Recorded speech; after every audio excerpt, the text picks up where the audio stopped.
ಕುಂಭರಾಶಿ. ಕುಂಭರಾಶಿಯವರ ಆಗಸ್ಟ್ ತಿಂಗಳ ಮಾಸ ಭವಿಷ್ಯ ಹೇಗಪ್ಪ ಇದೆ ಅಂತಂದ್ರೆ, ನಿಮ್ಗೆ ರಾಶಿಯಲ್ಲೇ ರಾಹು ಗ್ರಹ ಇರ್ತಾನೆ, 2ನೇ ಮನೆಯಲ್ಲಿ ಶನಿ ಗ್ರಹ ಇರ್ತಾನೆ. ಅಂದ್ರೆ 12ನೇ ಮನೆ ಅಧಿಪತಿ ಬಂದು 2ನೇ ಮನೆಯಲ್ಲಿ ಇರ್ತಾನೆ ಕುಂಭರಾಶಿಯವರಿಗೆ. ಇಲ್ಲಿ ನಿಮ್ಗೆ 5ನೇ ಮನೆಯಲ್ಲಿ ಈ ಕುಜ ಗ್ರಹ ಇರ್ತಾನೆ. ಕುಜ ಮತ್ತೆ ಬುಧ ಚೇಂಜ್ ಆಗ್ತಾನೆ, 5ನೇ ಬಂದು 6ನೇ ಮನೆಗೆ ಬರ್ತಾನೆ. ಏನಾದ್ರೂ ಕೆಲಸ ವೃತ್ತಿಯಲ್ಲಿ ಇರೋರ್ಗೇನು ಪ್ರಾಬ್ಲಮ್ ಇರಲ್ಲ, ಯಾಕೆಂದ್ರೆ ಗುರುಗ್ರಹ ಬಂದು 6ನೇ ಮನೆಯಲ್ಲಿ ಇರ್ತಾನೆ. ಕೆಲ್ಸದಲ್ಲಿ ಯಾವುದೇ ರೀತಿಯ ತೊಂದರೆ ಇರಲ್ಲ. 2ನೇ ಬಂದು 6ನೇ ಮನೆಯಲ್ಲಿ ಇದ್ದು ಕೆಲ್ಸದಲ್ಲಿ ಒತ್ತಡ ಏನಿರಲ್ಲ, ಒಳ್ಳೆ ಕೆಲ್ಸ ಸಿಕ್ಕಿರುತ್ತೆ, ಕೆಲ್ಸ ಎಲ್ಲ ಚೆನ್ನಾಗ್ ಆಗ್ತಾ ಇರುತ್ತೆ. ಆದ್ರೆ ದಶಾಭುಕ್ತಿಯಲ್ಲಿ ಏನಾದ್ರೂ ನಿಮ್ಗೆ ರಾಹು ದಶ ನಡೀತಾ ಇರೋಂಥದ್ದು, ಇಲ್ಲ ನಿಮ್ಗೆ ಕೇತು ದಶ ನಡೀತಾ ಇರೋಂಥದ್ದು ಇದ್ದಾಗ ಏನಾಗುತ್ತೆ ಅಂದ್ರೆ ಸ್ವಲ್ಪ ಒಂಥರ ಮಿಸ್ಅಂಡರ್ಸ್ಟ್ಯಾಂಡಿಂಗ್ ಬರೋಂಥದ್ದು. ಯಾಕೆಂದ್ರೆ ಶನಿ ಬಂದ್ 2ನೇ ಮನೆಯಲ್ಲಿ ಕುತ್ಕೊಂಡಾಗ ಮಾತು ಕಠೋರವಾಗಿ ಆಡೋಂಥದ್ದು, ಇಲ್ಲ ಮಾತೇ ಆಡ್ದಿರ ಸೈಲೆಂಟ್ ಆಗಿ ಇರುವಂತದ್ದು, ಈ ತರ ಏನಾದ್ರೂ ನಡೀತಾ ಇರುತ್ತೆ ನಿಮ್ಗೆ. ಇನ್ನು ರಾಹುನೇ ಬೇರೆ ರಾಶಿಯಲ್ಲಿ ಇರ್ತಾನೆ.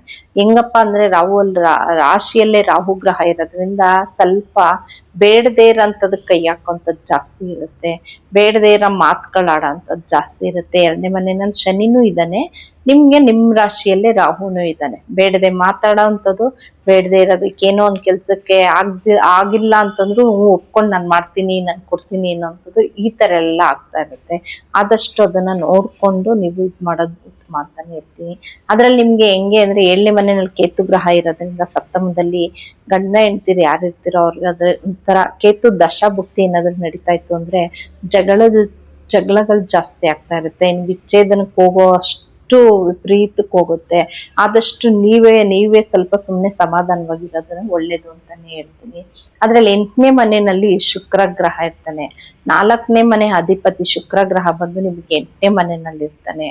8ನೇ ಮನೆಯಲ್ಲಿ ಇರೋದ್ರಿಂದ ಏನಪ್ಪಾ ಅಂದ್ರೆ ಅದ್ರಲ್ಲೂ ಕೂಡ ವಿಪರೀತವಾದ ಖರ್ಚು ಕೂಡ ಜಾಸ್ತಿ ಆಗ್ತಾ ಇರುತ್ತೆ. ಬೇಡದೇ ಇರೋಂಥ ಖರ್ಚು, ಬೇಡದೇ ಇರೋರ್ ಜೊತೆ ಜಗಳ ಆಗೋವಂಥದ್ದು. 4ನೇ ಮನೆ ಅಧಿಪತಿನು 8ನೇ ಮನೆಗೆ ಹೋದಾಗ ಏನಾಗುತ್ತೆ ಅಂತಂದ್ರೆ ಮನೆಯಲ್ಲಿ ಜಗಳ ಆಡೋವಂಥದ್ದು, ಇಲ್ಲ ಏನೋ ಒಂದು ವಸ್ತು ತಗೊಂಡಿದ್ದೀರಾ ನೀವು ಸರಿಯಾಗಿ ಕೊಟ್ಟಿಲ್ಲ ಅಂತ ಬೇರೆಯವ್ರ ಜೊತೆ ಜಗಳಕ್ಕೆ ಹೋಗುವಂಥದ್ದು, ಈ ತರ ಯಾವ್ದಾದ್ರು ಒಂದು ಸಂಬಂಧಪಟ್ಟದಕ್ಕೆ ಜಗಳ ಆಗುವಂಥದ್ದು, ಅವಮಾನ ಆಗುವಂಥದ್ದು, ಈ ತರ ಎಲ್ಲ ಇರುತ್ತೆ. ಆದಷ್ಟು ನೀವು ಹುಷಾರಾಗಿರ್ಬೇಕಾಗುತ್ತೆ. ಇನ್ನು 5ನೇ ಮನೆ ಅಧಿಪತಿನೂ ಬಂದು 6ನೇ ಮನೆಗೆ ಬರ್ತಾನೆ ಬುಧ ಗ್ರಹ. ರವಿ ಗ್ರಹನು 6ನೇ ಮನೆಯಲ್ಲೇ ಇರ್ತಾನೆ. ಏನು ಅಂತಂದ್ರೆ ಮಕ್ಳುಗಳ ಜೊತೆ ಜಗಳ ಆಡೋಂಥದ್ದು, ಮಕ್ಳುಗಳ ಜೊತೆ ಮನಸ್ತಾಪ ಆಗುವಂಥದ್ದು, ಈ ತರ ಏನಾದ್ರೂ ನಡೀತಾ ಇರುತ್ತೆ. ಆದಷ್ಟು ನಿಮ್ ತಪ್ಪಿಲ್ಲ ಅಂದ್ರೂ ನೀವೇ ಸ್ವಲ್ಪ ಸಮಾಧಾನವಾಗಿರೋದು ಉತ್ತಮ. ಈ ತಿಂಗಳಲ್ಲಿ ಎಲ್ಲಾ ಗ್ರಹನು ನಿಮ್ಗೆ ಏನಾಗುತ್ತೆ ಅಂತಂದ್ರೆ 6ನೇ ಮನೆಯಲ್ಲಿ ಬಂದು ಕುತ್ಕೊಂಡಾಗ ಸ್ವಲ್ಪ ವಿಪರೀತವಾದ ಕೋಪ ಬರುತ್ತೆ, ವಿಪರೀತವಾಗಿ ಕಂಟ್ರೋಲೇ ಮಾಡಕ್ಕಾಗ್ದಿರ ಮಾತಾಡ್ಬಿಡ್ತೀರ ಸಡನ್ ಆಗಿ. ಎಲ್ಲಾನು ನಿಷ್ಠುರಗಳು ಮಾಡ್ಕೊಬೇಕಾಗುತ್ತೆ. ಯಾಕೆಂದ್ರೆ ಕುಟುಂಬದವನು ಬಂದು 2ನೇ ಮನೆಯಲ್ಲಿ 6ನೇ ಮನೆಯಲ್ಲಿ ಇರ್ತಾನೆ ಗುರುಗ್ರಹ. ಬಿಸ್ನೆಸ್ ಹಣಕಾಸು ಎಲ್ಲ ಚೆನ್ನಾಗಿ ಬರ್ತಾ ಇರುತ್ತೆ. ಶನಿ ದಶಾಭುಕ್ತಿ ಏನಾದ್ರೂ ನಡೀತಾ ಇತ್ತು ಅಂತಂದ್ರೆ ನಿಮ್ಗೆ ಹಣಕಾಸಲ್ಲಿ ಯಾವುದೇ ರೀತಿಯ ತೊಂದರೆ ಇರಲ್ಲ. ಗುರು ದಶ ನಡೀತಾ ಇತ್ತು ಹಣಕಾಸಲ್ಲಿ ತೊಂದರೆ ಇರಲ್ಲ. ಬೇರೆ ಯಾವ್ದಾದ್ರು ದಶಾಭುಕ್ತಿ ನಡೀತಾ ಇತ್ತು ಅಂದ್ರೆ ಹಣಕಾಸಲ್ಲೂ ಟೈಟ್ ಆಗುತ್ತೆ, ಜಗಳಗಳು ಮಾಡ್ಕೊಂತೀರಾ ವಿಪರೀತ. ಈಗ ಮಕ್ಳುಗಳ ಜೊತೆ ಜಗಳ, ಕುಟುಂಬದವ್ರ ಜೊತೆ ಜಗಳ, ಪ್ರತಿ ಒಂದು ಇದಕ್ಕೂ ತಪ್ಪು ಕಂಡುಹಿಡಿಯೋಂಥದ್ದು, ಈ ತರ ಯಾವ್ದಾದ್ರು ನಿಮ್ಗೆ ಆಗ್ತಾ ಇರುತ್ತೆ. ಆದಷ್ಟು ನೀವೇನಪ್ಪ ಪರಿಹಾರ ಮಾಡ್ಬೇಕು ಅಂದ್ರೆ ಈ ತಿಂಗಳು ಮೌನವಾಗಿರೋದು ಉತ್ತಮ ಅಂತಾನೆ ಹೇಳ್ತೀನಿ. ಯಾಕೆಂದ್ರೆ ರವಿ ಬುಧ ಎಲ್ಲಾ ಗ್ರಹಗಳು 6ನೇ ಮನೆಯಲ್ಲಿ ಇರೋದ್ರಿಂದ ಅದು ಈ ತಿಂಗಳಲ್ಲಿ ಬದಲಾವಣೆ ಆಗತ್ತೆ. 17ಕ್ಕೆ ರವಿ ಚೇಂಜ್ ಆಗುತ್ತೆ, 7ನೇ ಮನೆಗೆ ಸಪ್ತಮಕ್ಕೆ ಬರ್ತಾನೆ, ಬುಧನು ಚೇಂಜ್ ಆಗ್ತಾನೆ. ಅಲ್ಲಿವರೆಗೂ ನೀವು ಸ್ವಲ್ಪ ಆದಷ್ಟು ಸಮಾಧಾನವಾಗಿರೋದು ಅಷ್ಟು ಉತ್ತಮ. ನಿಮ್ ತಪ್ಪಿಲ್ಲ ಅಂದ್ರೂ ಮಾತನ್ನ ಕಮ್ಮಿ ಆಡಿ ಅಂತಾನೆ ಹೇಳ್ತೀನಿ.